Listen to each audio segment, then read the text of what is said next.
Coming up, trick those drink thieves with the power of air. And fool the love struck with a fantastic folding trick. Prove that girls sweat just as much as smelly boys. And find out how polar bears survive in the freezing cold. It makes me shiver just looking at all that freezing ice and snow. Yeah, imagine sleeping outside on a cold night if you didn't have a nice thick coat and something warm on your feet. I can't imagine it, but I think Jade and Zach are about to find out exactly what it's like. Okay, that's just about it. Zach and I have everything we need for our overnight camp out. Bright moonlit night and nice snug tent. Now let's put all our stuff inside. Clothes, bubble wrap the tent was stored in, and our midnight snack box. Oh, hang on. Sleeping bags. Where are they? There. Still on the line. Gee, I hope they've dried. Oh no! Still damp. Darn. We'll freeze. Mum said we wouldn't last the whole night outside. I hate it when Mum's right. Suppose we can close the tent up. Now what? Good thinking, Zach. We'll rug up. Woolly jumpers and scarves. Ooh, but it's still cold. Hey, the bubble wrap. I wonder. Yes! I've just had the most brilliant idea. Come on, Zach.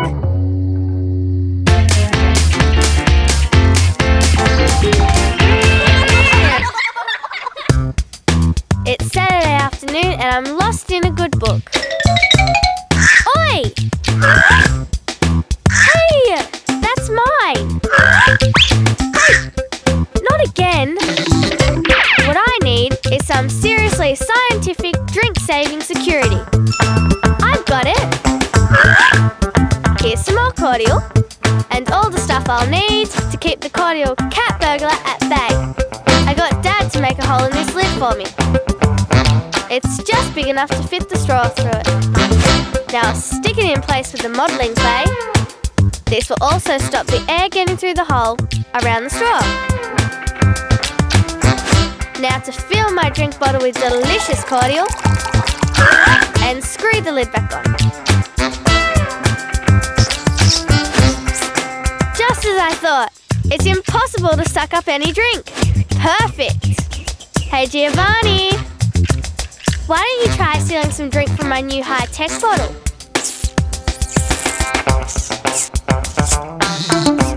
It's impossible, isn't it?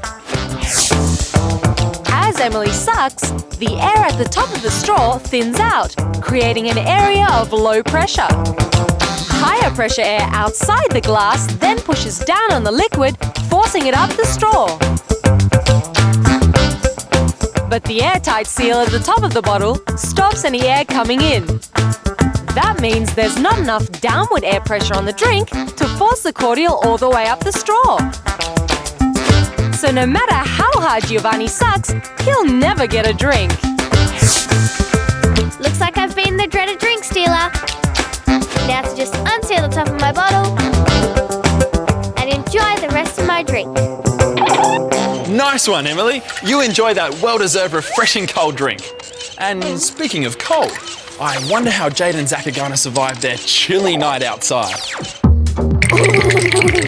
We're freezing, but my bubble wrap idea might just save the night. I'll get Zach to lie on the bubble wrap. I'll trace around his legs. There, a trouser pattern. Now I'll fold it over and cut it around to make a pair of bubble wrap pants. Now I'll model the top. Nicely done. Fold it over and snip away, Mr. Snappy Dresser. Now for some high quality seam work. The sticky tape will hold our edges together perfectly. There, 2 sets of very fashionable bubble wrap outfits. Oh, you look simply stunning, darling. Okay, we might look ridiculous, but I feel as warm as toast. Jade and Zach's bubble wrap fashions are a great way to keep out the cold. That's because the bubbles in the wrap contain still air, and still air is an excellent insulator. In fact, it's one of the reasons why we have hairs on our arms and legs, to trap pockets of still air that help keep us warm. Uh-oh, one thing we didn't think of, I'm getting cold feet, and I know just how to warm them up.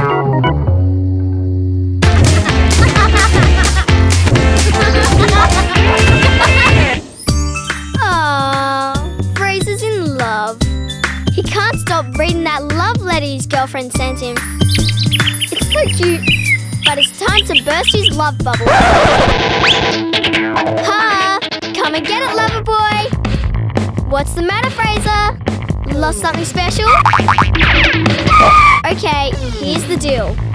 I'll give you back this letter from your girlfriend if you can fold a piece of paper in half 9 times. Think you can do it, Romeo? Not the letter, of course. I'll hang on to that for now. This piece is exactly the same size. Remember, you've got to fold it in half 9 times. That's 1 fold, 2, 3 folds, 4, 5,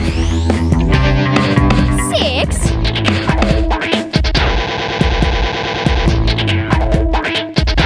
You can't do more than 6 folds.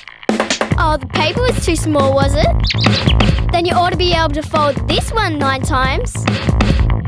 1, 2, 3, 4, 5, 6, 7. 7 folds. But it's impossible to go any further. The paper quickly becomes too thick to fold because the number of layers doubles every time it's folded. By the time you get to 7 folds, there are 128 layers. So no matter how big the paper, it can't be folded more than 9 times. For the same reason you can't fold a thick book.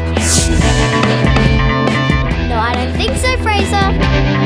You failed my folding challenge. Guess you'll just have to catch me if you can. Oh, Lara, that was so mischievous teasing poor old Fraser like that. Yeah, but I'm pleased to say in the boys versus girls stakes, Zach is about to show that girls aren't as perfect as they think they are. Look at Grace. She thinks that girls are made from sugar and spice, and that they never sweat like stinky boys. It's time to show her that girls do sweat, ladylike or not. Hey, Grace, I just need to take off your shoe. Whoa! Phew-wee. Huh? I'm not going to kiss your smelly feet. I'm going to cover them up with this plastic bag and then hold it in place with an elastic band. There. I'll be back in an hour. Hey, Princess Grace. You're not going to like this. But all that stuff in the bag is sweat. Smelly, stinky, revolting sweat. That's right, Zach. Most of the skin on our body is dotted with tiny sweat glands that can quickly moisten the skin surface. When we get hot, our body releases water to cool us down. Clever, hey? So girls do sweat after all. Now, want to check my feet for sweat?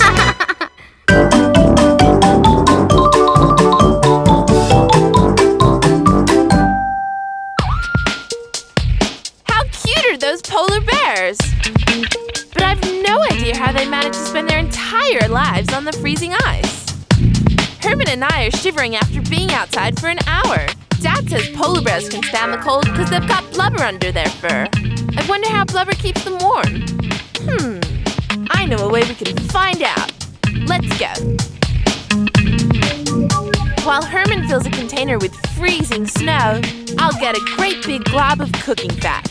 Now I'll cover the bulb of a thermometer with the fat. There, that's got the bulb covered. Nice and blubbery.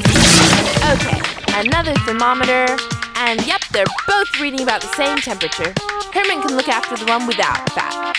And into the ice they go, bulbs just touching the surface. We'll leave them there for a couple of minutes and see if the fat keeps my bulb warmer. That's long enough. Wow! Mine's the same temperature, but the temperature of Herman's thermometer is down near freezing point. The fat stopped the ice from cooling my thermometer. So blubbery fat does keep polar bears warm. The fatty layer of blubber under a polar bear's fur is as thick as the length of your hand. Because blubber doesn't conduct heat very well, it keeps almost all the bear's warmth inside their bodies. That's why they can live in ice and snow. In fact, blubber is so effective that polar bears actually overheat if they run too much. I still think they're cute. But I don't have enough blubber to stay out here. I'm freezing. Let's go inside and leave the ice and the snow to the polar bears. Wow, there are quite a few tricks to staying warm and snug when it's freezing cold. Yeah, and I think our campout kids had better come up with something soon before they get cold feet and end up back inside the house. Okay, thanks to our super toasty bubble wrap clothing, I think we'll last the night out under the stars, no problems. But there's just one thing, freezing feet. Nothing that a pair of bubble wrap shoes can't fix. All we have to do is cover our feet. Yay, cool! Now we wrap up the top with tape. Oh no! If we stand on the bubble wrap, the bubbles will pop and we'll lose our layer of insulating air. Hey, it seems to be fine. The bubbles aren't bursting. Despite the weight of a whole body pressing down on them, the bubbles stay intact. That's because the pressure is spread evenly across the area of Zach and Jade's feet, and not enough at any one point to burst their bubble. Okay, now for a good night's sleep. Yep, snug as a bug in bubble wrap. I think we'll prove Mum wrong after all. Well, I think that campout ended perfectly, don't you, Taryn? Nothing like a perfect ending, I say. And we've reached a perfect ending too. See you next time.